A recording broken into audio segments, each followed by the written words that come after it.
Alright, let's go. Bloodcraft. Person. Let's call him person. 10 play point 6/6. Accelerate 9. Destroy all allied followers and amulets.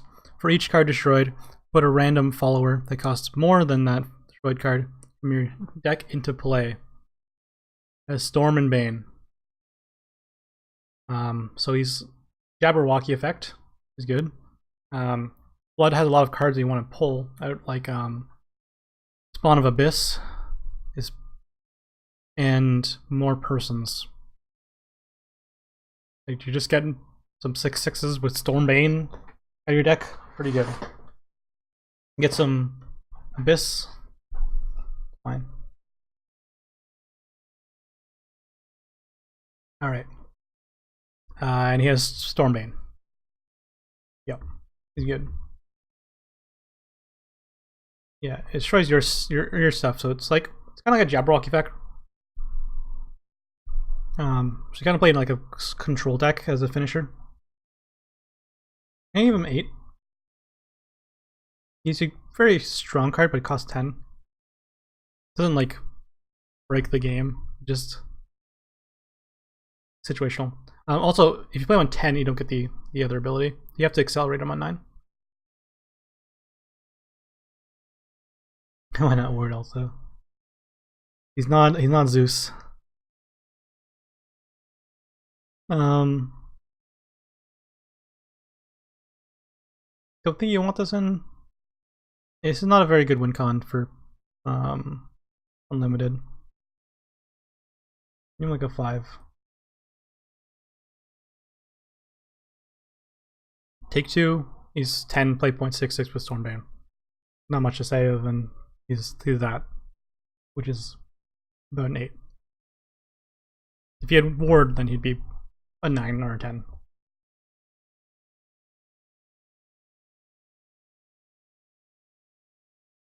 Vera, 2 play point 2/2. Unevolved to nothing. A legendary fighter. Evolve until the start of next turn. Gives your leader the following effect. Your leader cannot be damaged. This effect lasts until his follower leaves the area. They changed the Japanese text, which was kind of different, but this makes sense. Like it's awkward. It's awkward how they wrote this.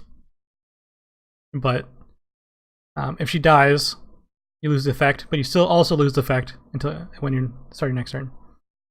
Until the start of your next turn, subtract 2 from all the damage dealt to this follower. Alright.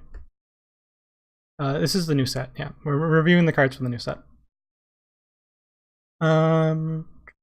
Okay, so she protects you for a turn. And also her evolve is good because she can attack things with like 5 attack and survive, which is nice. Kind of survives like board clears as well. She also gives you the effect on your turn, not just bonus turn. So you can do a lot of cards that burn you, and you won't take any damage. You can play it in like Vengeance Blood or Dark Feast Bat Blood. Yeah, it's kind of like an ice block, but it requires an evolve. Having this effect in a control blood is also good. Just buying you a turn to set up your board clears and stuff. Yeah, it seems pretty good. She's also fighter, so she's a 2/2 for 2, which is good.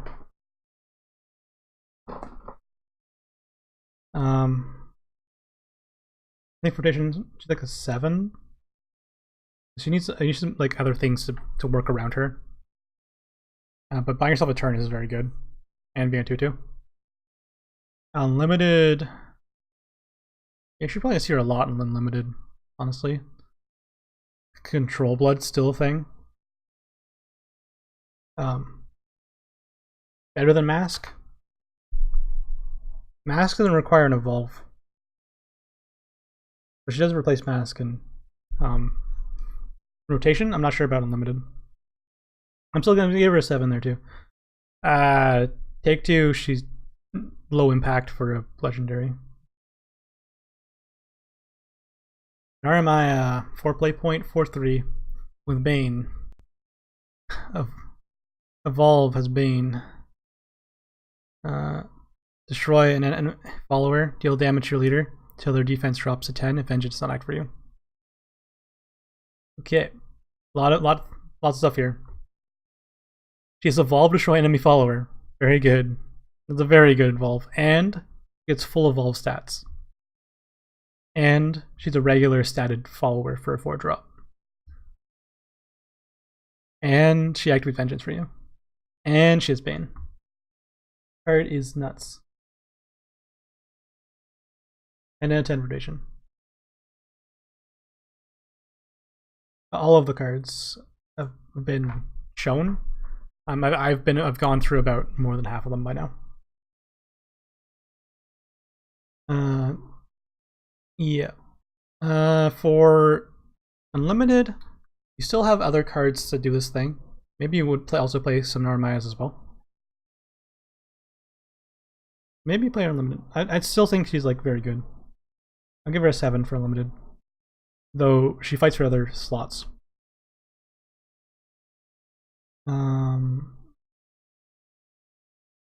Yeah. Take 2. She has evolved destroy enemy follower, and she has Bane.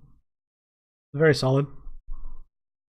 Activating vengeance for yourself can be an upside. It also can be a downside because you might not have cards that really work with it. I'm gonna give her like an 8 out of 10 for take 2.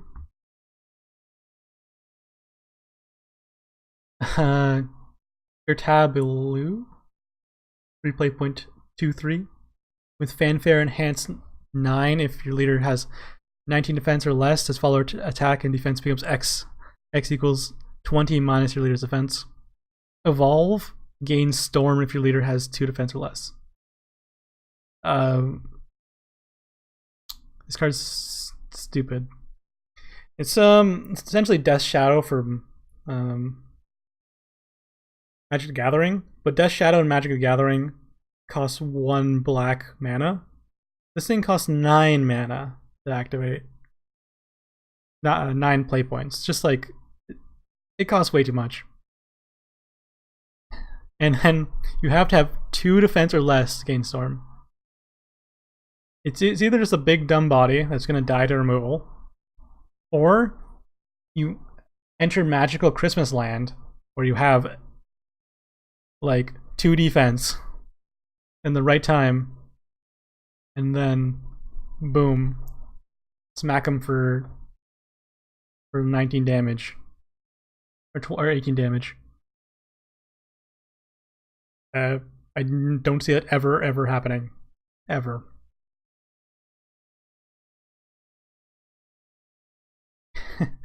Ever. Even if you have like way of setting it up with like Vera, you bring yourself down to 2 life and then you Vera, so next turn you can play this guy.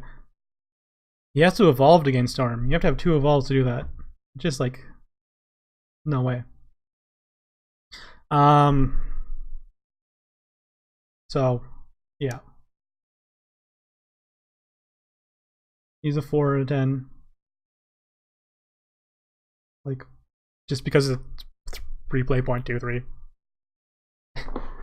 Still not good. I'd give him actually a 3.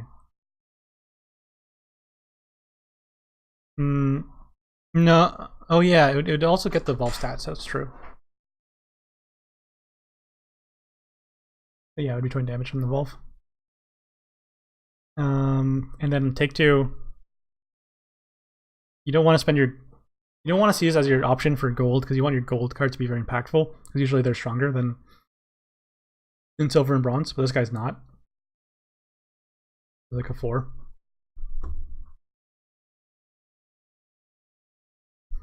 Alright, let's try to get through this faster. Palmern, 6 play point, 4/6.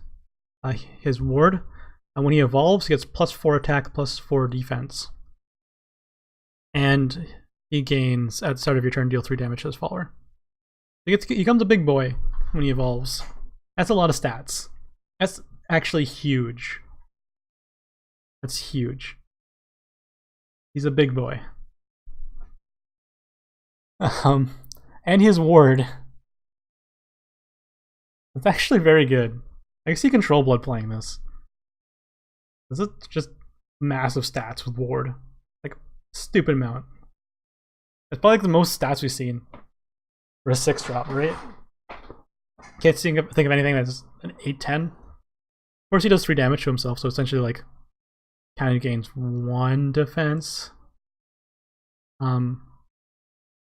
Essentially, but he gets 4 attack. The thing is that he doesn't do the damage to himself until the start of your next turn, so he's good at protecting you when you need the protection. He just kind of exhausts himself.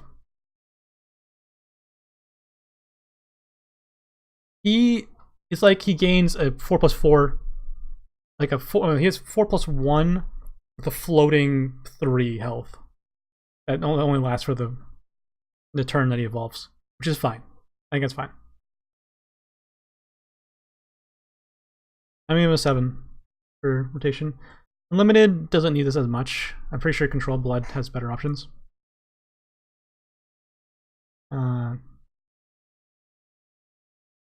About probably a 5 for Unlimited. It's still a huge amount of stats on ward. The only issue is that, like, aggro dragon doesn't care about how big you are. Aggro dragon just rams through everything. Take 2. He's good. Ward is a relevant keyword, and it's a lot of stats. I'll just give him a 7 and take 2. I'm talking about like Control Blood that doesn't want to be in Vengeance.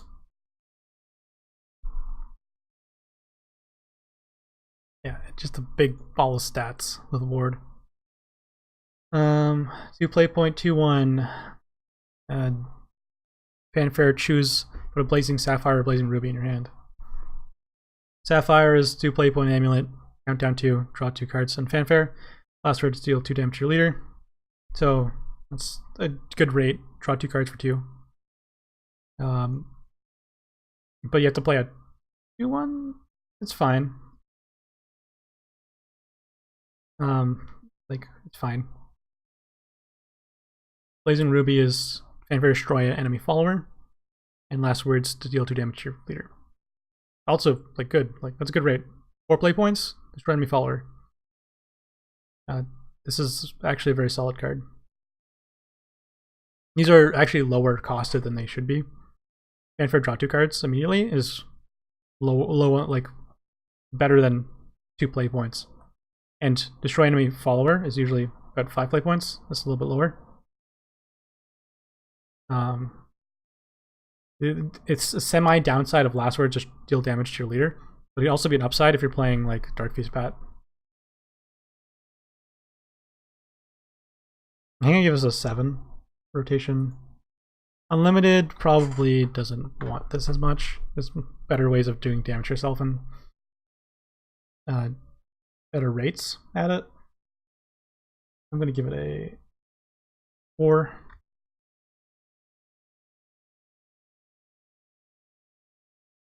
And take 2, actually very, very good card, take 2.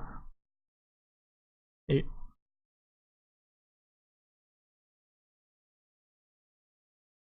Yeah. She'd just be a little bit better if she had do the 2/2, but I mean, she just draws you a card immediately.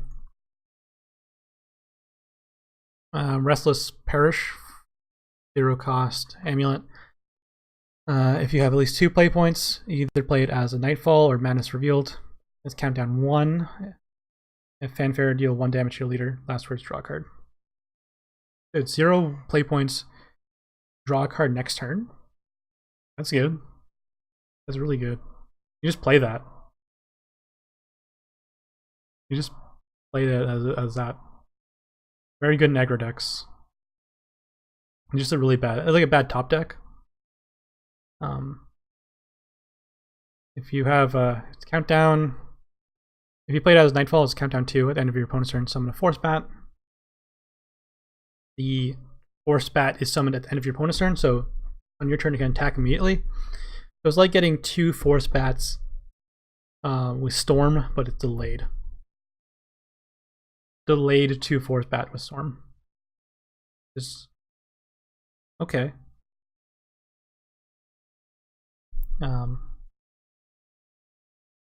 Okay. It's kind of, it's okay-ish. It's not terrible, it's not good. Manus Revealed is fanfare, deal 4 damage to your leader.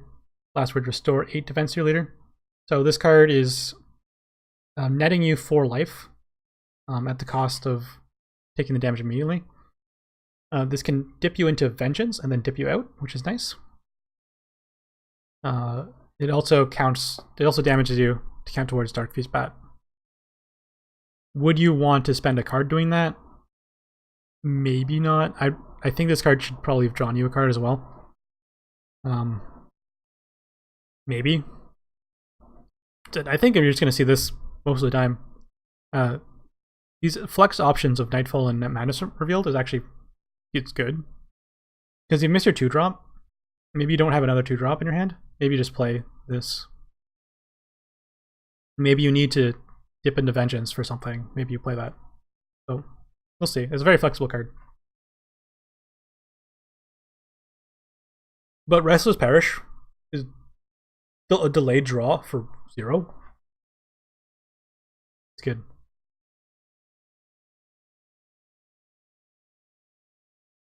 Alright. I will give it a 6, I think. 6.5.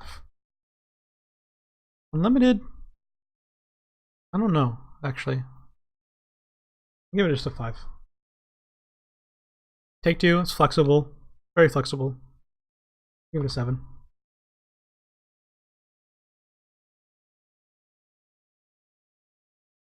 Oh yeah, with Vera, you won't take damage, so it will just be 2 play points, heal 8. That's like a evolve 2-card combo. It's not really going to raise my score on it, but it is a combo.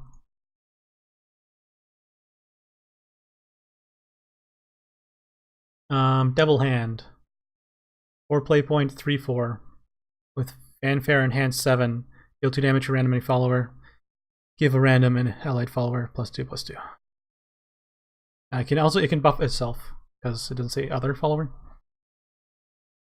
So if it's an empty board, it's 7 play point, 5/6. Deal 2 damage to an enemy follower. It's, yeah. Station, pretty unplayable. Unplayable. Take 2. It's fine, actually, it's okay. Like a 5.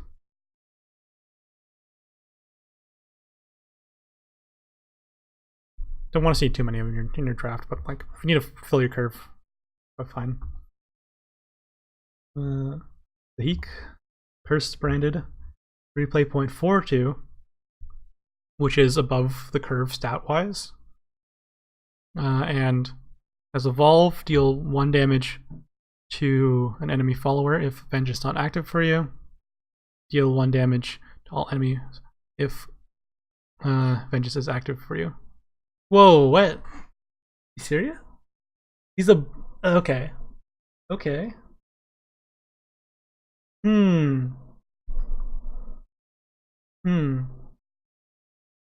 He's a Lyrial that costs 1 more, but has an above average stat line. And then if you have Vengeance, he does it to all enemies? Yo. This guy's actually good. Slap an 8 on him. 8.5 maybe.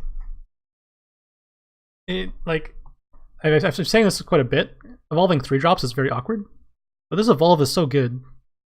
It's like, it kind of makes up for it. And he's above average stat line.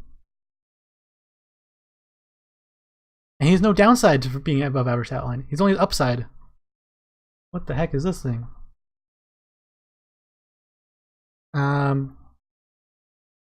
Unlimited has Lyriel. Lyriel's still better because evolving a 2-drop is nicer than evolving a 3-drop. So it's like a 6. Take 2. Oh baby, you want to pick this guy? I want to pick a lot of this guy. Don't want to pick like too many of them because 3-drops are really bad in like multiples because they're awkwardly, they don't fit the curve very well. They're still very good. I'm a 9. You say that, but I'm going to show you the next card. Crimson Desire. 3 play point spell. Deal 2 damage to your leader. Recover 1 evolve point. Look at that. You said they're hungry for evolve points? Just play Crimson Desire. Gain an evolve point for 3 play points.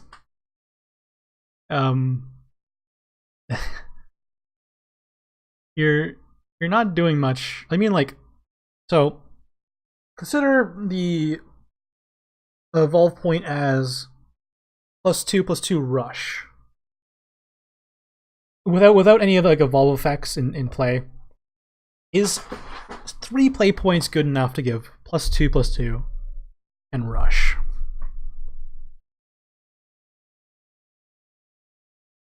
It's fine. It's not that good because you're not really gaining much. He does ping your leader, so it works with vengeance and like dark feedback strategies. It does ping your leader when you're below 10, which hurts a lot. But again, it's giving you essentially +2/+2 in rush, kinda, but it also activates all of your evolve effects. Strongest being Narumaya and Vera. These evolve effects are very good. So if you maybe you would want to play 1 just to get another evolve, just because evolve effects are really, really good. Yeah, the thing is, it does cost you card in hand. You're spending a card to do this. You're putting a card in your deck. If you're another card that made a Crimson Desire, it would be really good, like super good. But the issue is, do you want to do this? The answer might be yes, because the evolves of Vera and Narumaya are good. It also could set up your Gerta if you are that insane. Crimson Desire yourself down with the evolve and then Gerta next turn if you're still alive for some reason. So yeah. A lot of the cards are going to be wanting to evolve, but like Zeke is just above statted. He's kind of above statted in the wrong direction, where he has 4 attack and 2 defense, which is pretty weak. But he's above statted. I'm just not gonna rate Crimson Desire. Just like, yeah, it's really hard to rate. Witching Succubus, 2 play point 2/2. Enhance 4, summon 2 force bats. It's fine. A fighter with that upside. Yep. Like most things, I just give him a 7 with the fighter upside. And it's a pretty good upside too. Just a solid card. We're in Havencraft now. Almost done, boys.